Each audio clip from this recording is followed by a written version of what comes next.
Good evening, everyone. Can you hear me? I think you can, yes. It's great to have you here today. This is our second concert in the number of numbers in here. This is our second concert in the 5th anniversary of the Jack Hennigan Memorial Organ, and special thanks to Martin Nash, who is right there, for making this possible. So give him a nice round of applause. We are blessed in a couple of ways tonight. Our director of music, Justin Bischof, has organized this. He's right there. He's going to say a little bit more than I will, but he's brought in for this concert Jeremy Filsell, who is from St. Thomas Fifth Avenue, which was a church that I was ordained out of. So I have a fond affection for it, and Jeremy is wonderful, and I've spent a good amount of time the last day with him. So I'm passing it over to Justin. But thank you for coming, and this is going to be a wonderful evening. Here you go. Welcome, everybody. As you know, according to the program and the brochures, this is the 5th anniversary of our organ. I'm incredibly, excited and honored to be the new music director here and have the opportunity to be able to share this organ. We folks had to go through COVID, so it's a little overdue. So now we're making up for some of that time to bring in people that I know are just some of the top organists, musicians in the profession. And they also happen to be good friends of mine. And Jeremy is, I'm Canadian, he's British, so he's even more self-effacing. So I get to say this. He's one of the monster, awesome, top organist musicians of our age. And for him to be here playing on our wonderful organ is a real treat. And as colleagues, we've had the opportunity last year at St. Thomas's bicentennial for my orchestra to perform, and we did the Rachmaninoff Third Piano Concerto together, which was sort of a life experience for me to be able to make music with someone like Jeremy. I asked them to come up with a diversified, fun program, so you're going to hear from him about Calvin Hampton, who was an American New York Episcopal organist. You're going to hear about other music, but then the last piece, I didn't need to make a comment about it. It's one of the biggest pieces of Max Reger. It's the craziest, one of the most dense pieces, but exciting and engaging. And for us to have this just sort of over-the-top work on this organ performed by such an artist is an incredible honor and treat. So without further ado, I ask for you to give a warm welcome to Jeremy Filsell.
Thank you, ladies and gentlemen. What a pleasure it is to be here in Pelham and playing this fantastically dramatic and colourful instrument. It's strange to sort of come out to the suburbs like this and find such an extraordinarily wonderful instrument such as this, which plays all this repertoire, I think, superbly. I hope you will agree at the end of the evening.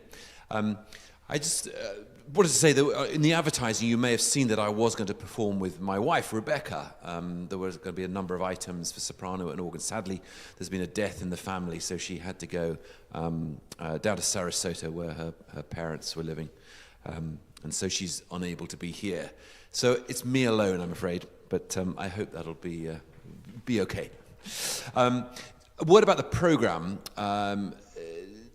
It may look a slightly disparate program, but in fact there are some threads and some links to which I'm going to alert you now.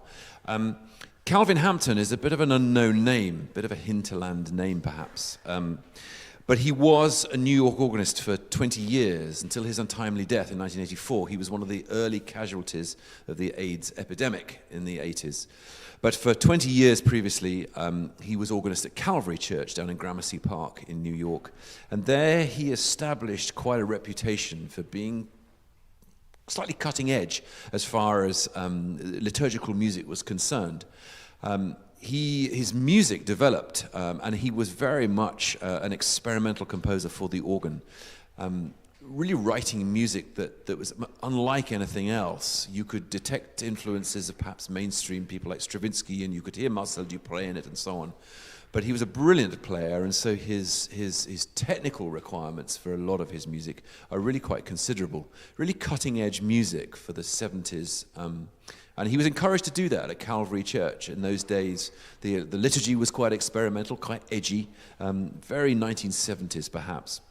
But his name ought to be better known. He wrote quite a bit of choral music, which we have recorded at St. Thomas Fifth Avenue just last year. So there'll be a disc of his choral music, or an album, I should say, these days, because everybody downloads music, don't they? They don't listen to discs anymore.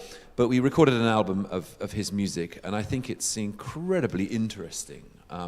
That piece you just heard, the fanfare for the New Year, was written for the Cathedral of St. John the Divine in New York. New Year's Day 1983, the year in fact before he died, he was asked to write that fanfare for the brilliant state trumpet that resides right on the west wall of that cathedral. Of course, its grand cavernous space takes a lot of that interesting harmonic idiom and plays with it in a big acoustic.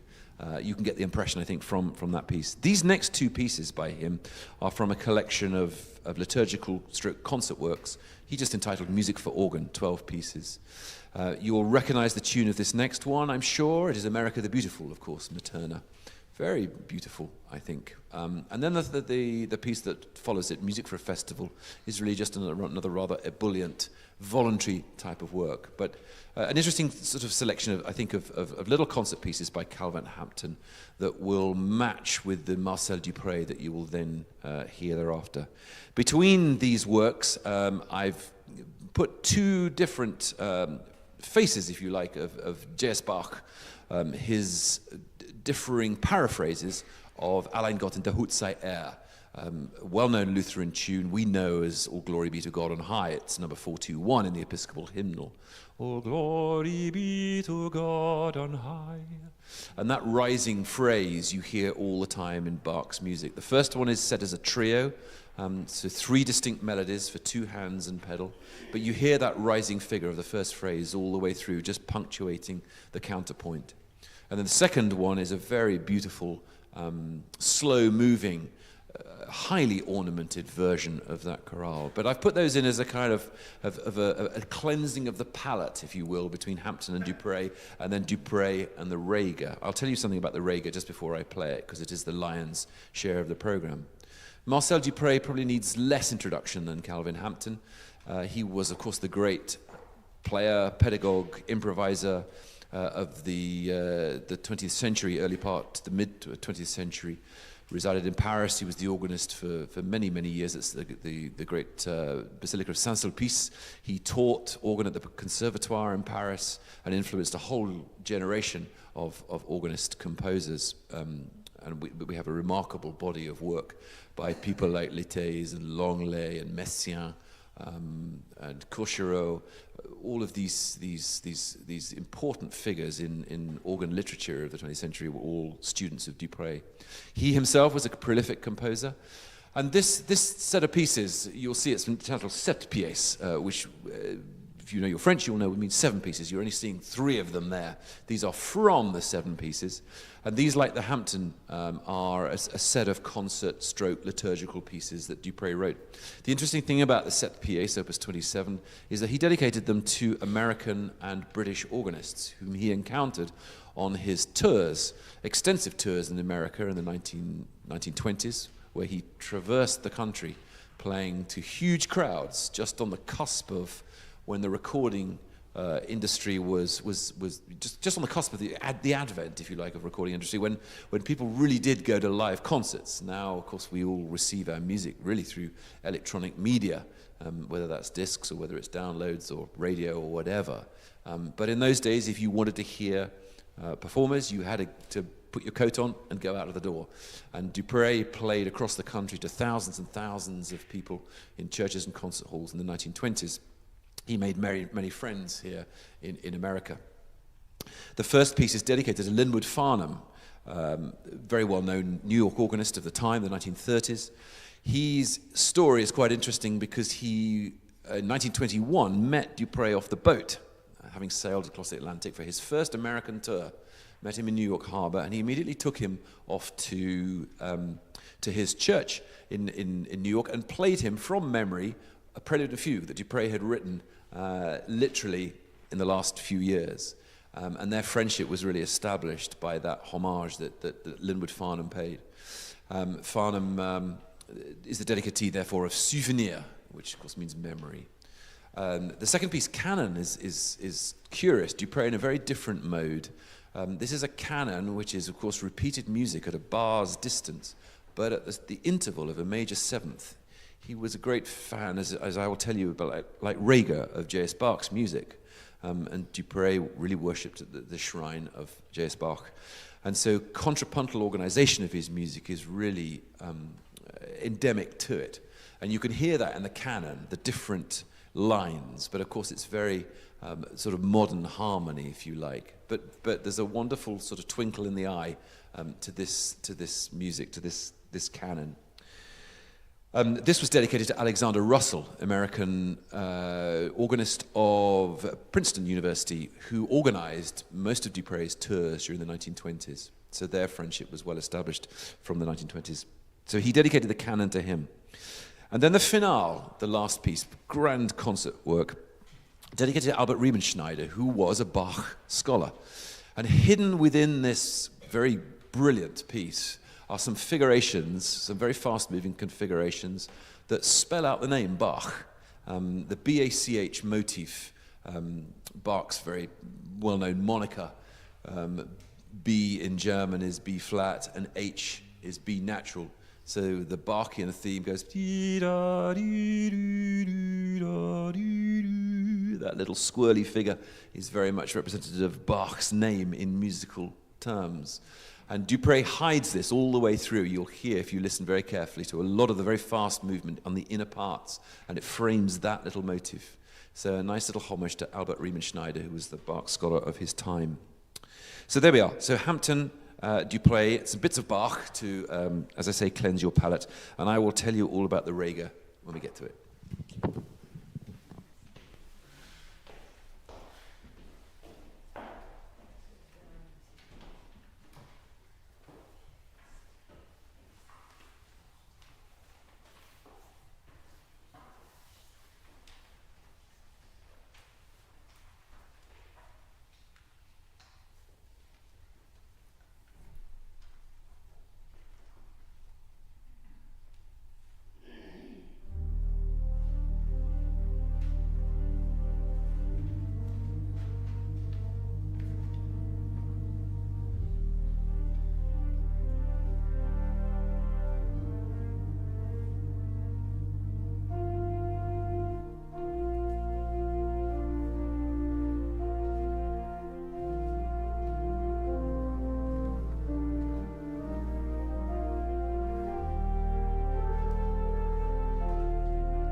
Thank you.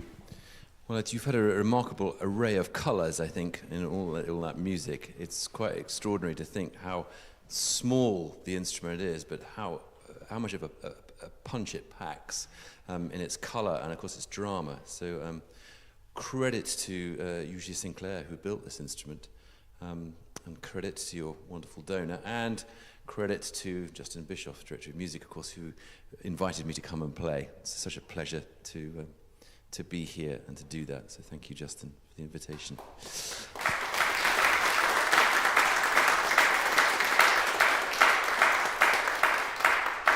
So the last piece in the program is easily the most substantial. The Symphonic Fantasy and Fugue, colloquially known as the Inferno.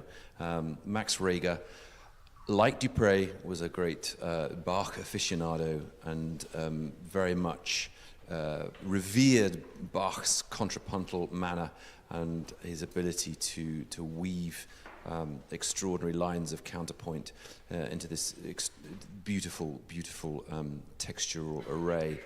Reger did it in extremis, or in excelsis, and where Bach used to write 3 or 4 beautiful lines, Reger makes it 10. And so this is very dense music, but it's wonderful to play it on an instrument like this, where the acoustic is perhaps not as generous as even Reger would have known, but you can hear all the individual lines of counterpoint that go on in this very dense texture. He wrote a number of these extraordinarily expansive works for organ, and he was always challenging Karl Straube, who was the organist of the Thomanerkirche in Leipzig, and therefore one of Bach's successors as the cantor at the Thomas Church in Leipzig, known as the great virtuoso of his day. So Reger wrote successively harder and harder pieces of music to try and challenge Straube. We don't have it on record as to whether he outdid that or not. But many of these works were written with Straube's virtuoso technique in mind. This one dates from 1901 and perhaps is an apex of Reger's art, because he never wrote anything quite as chromatic and as dense as this thereafter. So you're in for an unusual treat, because it's not often played, this piece, for all kinds of different reasons. But the fantasy is a broad ternary form, so you hear some of the ideas that return. The themes themselves are a little oblique, because you're just really, I think, hit by a swirl of harmony throughout the piece. The fugue itself, of course, leavens the texture somewhat and starts with just a single line and then builds up again from there. It's a double fugue. Being a great contrapuntalist, of course, he would never write a single fugue, just one theme, and write a piece on that, but he had to combine the themes. So in the middle of the fugue, you hear a second subject, and of course then he combines them both together as you move towards the end. The Inferno refers to, of course, Dante's 14th century allegorical poem of the 9 concentric circles that supposedly take you through hell, through the ravages of sin, to redemption. Of course, allegory of finding your way to God through these extraordinary experiences of hell, the hellfires. And so there's something of that in this piece, and I think you'll understand why when you hear it. But enjoy this piece that's played rarely, so you're perhaps privileged or blighted, whichever way you wish to see it. But I'm very happy to play it on this instrument in this space, so I hope you enjoy.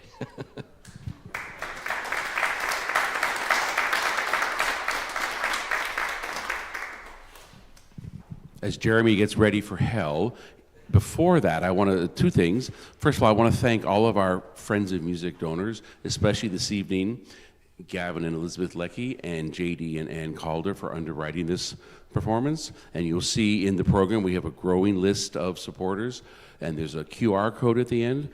This is a moment in time where we're really pushing for the future and enjoying what we have now and really setting the stage for years to come. So on behalf of the rector, he and I both want as many people as possible to be a part of this and to enjoy at every and any level. Every donation makes a difference, and that's not just a line, it really is true. So I ask you to consider that. And the other thing is we have a lovely reception in the parish hall once hell is done. So I will see you then. And Matt? Lessons and carols and the orchestra.